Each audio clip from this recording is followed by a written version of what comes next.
Assalamu alaikum. Shin kuna son sanin yadda ake samun Indian Hausa kai tsaye da zaran ya fito kamar dai wannan fim na jikin wannan bidiyo? Ku sha kurminku, nesa ta zo kusa. Ku biyo ni har ƙarshen wannan bidiyo domin sanar da ku yadda ake samu. Wannan tashar an ƙirƙire ta ne musamman domin kawo muku sababbin Indian Hausa films inda ake haɗa fina-finai na India da fassarar Hausa cikin ingantacciyar hanya.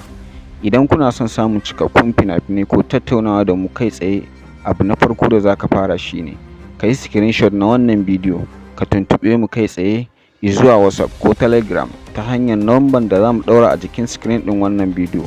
Muna maraba da duk wanda yake sha'awar kallon fim cikin harshen Hausa da kuma sababbi ko tsofaffin fassara masu ƙayatarwa. Kada ku manta ka yi subscribe ku danna ƙararrawa domin samun sababbin abubuwan da muke ɗaurawa a wannan tasha mai albarka. Mun gode.